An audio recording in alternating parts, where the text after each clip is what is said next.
Honourable member Navneet Rana ji. अध्यक्ष महोदय, आपका बहुत बहुत धन्यवाद कि आपने कोविड जैसी महामारी के ऊपर चर्चा रखकर आज मंत्री महोदय का भी मैं धन्यवाद करती हूँ। इस कोविड महामारी में बहुत सारे परिवार के मेन सदस्य इस कोविड के कारण उन्होंने उन परिवारों के व्यक्ति को गंवाया है। ऐसे परिवार में कई पेरेंट्स दोनों भी उनका इस महामारी के कारण निधन हो गया है, तो अकेले बच्चे जो माइनर है वो भी, उनके सभी के प्रति मैं दुख व्यक्त करती हूँ। और हमारे पीएम केयर फंड के माध्यम से हमारे महाराष्ट्र को, हमारे अमरावती क्षेत्र को पीपीई किट, ऑक्सीजन प्लांट, ये इसके माध्यम से वेंटिलेटर्स, रेमडेसिविर, वैक्सीनेशन, ये सब देकर मुझे लगता है एज ए पीएम जो प्रत्येक जिले का, हर जिले की जवाबदारी और पूरे देश के हर राज्य की जवाबदारी लेकर उन्होंने मदद की, उसके लिए मैं हमारे मंत्री महोदय का, हमारे पीएम साहब का बहुत दिल से धन्यवाद करती हूँ। सभी लोगों ने आलोचना की, कई लोगों ने सपोर्ट किया, पर मैं इतना बता सकती हूँ कि ये सिचुएशन हम सबके लिए बहुत नई थी और इस सिचुएशन में लड़ने के लिए हर कदम नया कदम हमने रखा था। कोविड के दौरान देश भर में माननीय पंतप्रधान जी के द्वारा गरीब लोगों को, मजदूर लोगों को, किसान लोगों को अन्न देकर हर परिवार को ये आश्वस्त कराया कि हम आपके साथ हैं। अगर लॉकडाउन हमने किया है तो आपकी जिम्मेदारी हम लेते हैं और आपको घर बैठे इनका पूरा ध्यान हम रखते हैं। उनके लिए मैं सरकार का और हमारे प्रधानमंत्री जी का दिल से धन्यवाद करती हूँ। कोविड की दूसरी लहर महाराष्ट्र में शुरू हुई और महाराष्ट्र में मेरे डिस्ट्रिक्ट अमरावती से उसकी शुरुआत सबसे पहला हुई और उस दौरान महाराष्ट्र सरकार पूरी तरीके से दूसरी लहर को रोकने में असफल रही तथा इसे अनेक जाने गई, जिससे महाराष्ट्र सरकार ने छिपाने की भी कोशिश की। इसलिए मैं केंद्र सरकार से मांग करती हूं कि मृत्यु हुई इसके जितने भी नंबर्स हैं उस पे एक जांच बिठाए और करेक्ट नंबर्स हमारे महाराष्ट्र में कितने सही मामले में डेथ्स हुए उनकी भी लिस्ट हम लोगों के सामने आनी चाहिए। बहुत जरूरी है, सच ये लोगों के सामने आना चाहिए। शब्दों में वाह वाह करने से कुछ नहीं होगा। लोगों ने अपनी जान गंवाई है इस महामारी में और किसके कारण, किसके दुर्लक्ष्य से ये सब हुआ है उस पर ध्यान जाना बहुत जरूरी है। महाराष्ट्र सरकार कोरोना को कंट्रोल करने में असफल रही। माना गया कि महाराष्ट्र सरकार से बात करने की, बहुत संपर्क करने की कोशिश उस वक्त हमने की और जिसके कोई रिस्पांस महाराष्ट्र सरकार से कभी हमें नहीं आया, उसका बहुत बड़ा दुख हम लोगों का है। हम रिप्रेजेंट करते हैं ऐसे क्षेत्र को जहां पे ट्राइबल एरिया है, मजदूर लोग हैं, किसान लोग हैं, ऐसे क्षेत्र को रिप्रेजेंट करते हैं और कोरोना दूसरी लहर वो क्षेत्र से शुरू हुई थी, अमरावती से।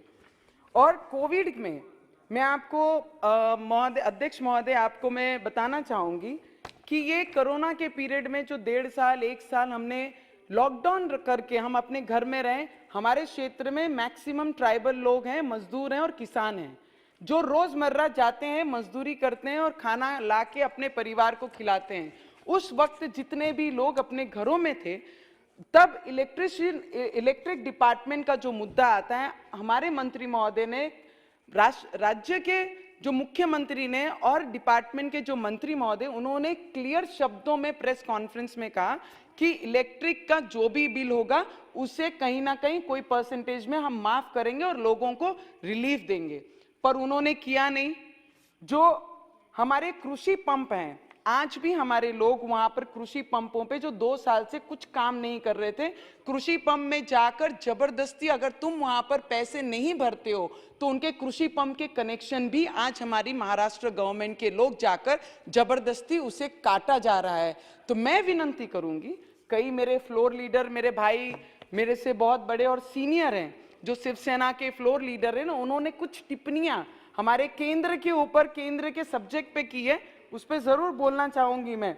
कोविड के कारण पूरे महाराष्ट्र के अंदर अनेक जो व्यापारी थे, बिजनेस थे, बहुत सारे लॉसेस हुए, तो तो उसमें मैं केंद्र से भी विनती करना चाहूंगी, जिनके ऐसे शटडाउन हुए हैं बिजनेस, जिनके क्लोज हुए हैं, उनको भी रीओपन करने के लिए क्या फैसिलिटी केंद्र से दी जा सकती है, उस पर भी हमने मदद करनी चाहिए। अमरावती जिले में कोविड के समय बहुत सारी मंत्री महोदय, मंत्री जी आप यहाँ पर हैं, तो 100 करोड़ का आंकड़ा ऐसा दिया कि इसमें एक्सपेंस उनका खर्च हुआ है कोविड के दौरान। तो मैं आपसे एक विनती करूंगी कि इसकी पूरी डिटेल जो हमारे डिस्ट्रिक्ट के कलेक्टर हैं उनसे आप बुलाइए, कि क्योंकि कई मंत्री और प्रशासन वहां के अपने sir, only 2 minutes sir, just last 2 minutes sir, उसके ऊपर जितना खर्च हुआ है उन्होंने अपने क्लोज वन को ये डायरेक्टली टेंडरिंग ना करते हुए हर कामों की डायरेक्टली उनको काम दिए गए, उससे हमारे लोगों का नुकसान, हमारे क्षेत्र का, और जो फंड केंद्र से हमारे जिले के लिए, डिस्ट्रिक्ट के लिए आया, उसका बहुत गलत वापर हुआ है। उसकी भी इंक्वायरी बैठनी चाहिए कि कहां कैसे खर्च इस पे किया गया है, वो मैं मंत्री महोदय से विनती करूंगी। और अभी जो नया एक वेरिएंट जो कोविड का ही तीसरा भाई, जो तीसरा नाम दिया गया, वो जो आ रहा है, उसमें जो जितने भी बाकी कंट्रीज में आए हैं उनसे जो फ्लाइट्स इनकमिंग हमारे देश को हैं, उस पे हमने कुछ ना कुछ पाबंद लगाने चाहिए।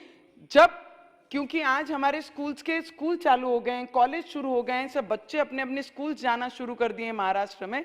अगर बाहर से प्रवासी यहाँ आते हैं और उनको इफेक्ट करते हैं तो बहुत बड़ा नुकसान हमारे बच्चों का और सब परिवारों का होगा। तो उस पर कहीं ना कहीं हम लोगों को थोड़ा सा कंट्रोल लाना पड़ेगा।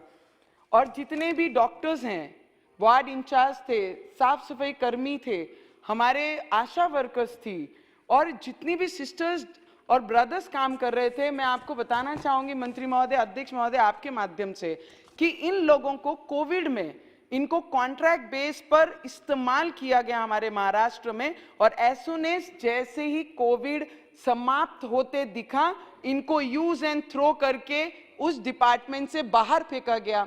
तो मैं आपके माध्यम से विनती करूंगी, अध्यक्ष महोदय, last 1 line, only last lines, last 1 minute, तो उनको उठा के फेंका गया। तो उसके लिए आपसे मैं विनती करूंगी कि उन्हें परमानेंट करके उन्हें आगे स्ट्रांग की, क्योंकि अपनी जान पर खेल के इन लोगों ने हमारी मदद की है, हमारे देश को सेवा दी है, अपनी जान पर खेल के, और इन लोगों को यूज एंड थ्रो करके हम नहीं फेंक सकते। उस पर हमने बोलना चाहिए। हमारे भाई ने बहुत अच्छा, फ्लोर लीडर ने अभी कहा कि कुछ टिप्पणी सेंट्रल पे की है कि भाई ये प्राइवेटाइजेशन पे बात की गई है। मुझे इनसे पूछना है, एज ए महाराष्ट्र की एक नागरिक और महाराष्ट्र के एक डिस्ट्रिक्ट को रिप्रेजेंट करती हूँ, हमारे पिछले 21 महीने से हमारे एसटी कामगार पिछले 1 महीने से वो मुंबई में एक मैदान में बैठे हैं, आजाद मैदान में, और हमारे जिले में अलग अलग डेपों पे बैठे हैं। ये पूरे देश भर के प्राइवेटाइजेशन के बारे में बात कर रहे हैं। पहले आपने ये बताना चाहिए कि महाराष्ट्र में जो एसटी कामगार इतने दिनों से और 50 लोगों ने जान दे दिए, उनके ऊपर क्या कर रहे हैं। आप देश की चर्चा ना करते, मेरे मराठी भाई बहन जो रोड पे बैठे हैं एसटी कामगार, उन पे हमने बात जरूर करनी चाहिए। ये मैं आपसे विनती करूंगी। Yes. Sir, last Honorable line. Member Rampreet Mandal. Last line. Sit down. की बढ़ोतरी उनके सैलरी में। सर, मैं आपको, अध्यक्ष महोदय, Navani ji, please conclude. अध्यक्ष महोदय, लास्ट लाइन। Yes. अध्यक्ष महोदय, ये please, बता please. रहे हैं कि जो 5000 बढ़ाए हैं, उनके कंपैरिजन में 20 जो मुंबई में चलती है, उनके 40,000 रुपए सैलरीज हैं, और ये लोग जो 18 साल से, उनकी 18,000 रुपए सैलरी है। तो कंपैरिजन कहीं ना कहीं होना चाहिए। मैं सिर्फ मंत्री महोदय से यही विनती करूंगी कि जिस तरीके से वैक्सीनेशन हम कर रहे हैं, वैक्सीनेशन के लिए हमारी भी जवाबदारी बनती है। जो वैक्सीनेशन पे टीका टिप्पणी कर रहे हैं, हम अपने क्षेत्र में वीडियो, हम अपने क्षेत्र में वैक्सीनेशन के लिए अपने तरीके से हम उसे पब्लिश कर रहे हैं कि वैक्सीनेशन लेना बहुत जरूरी है। जब एक डोज लिया, दूसरे डोज के लिए जब कोविड खत्म होने लगा, तब, धन्यवाद। Thank you.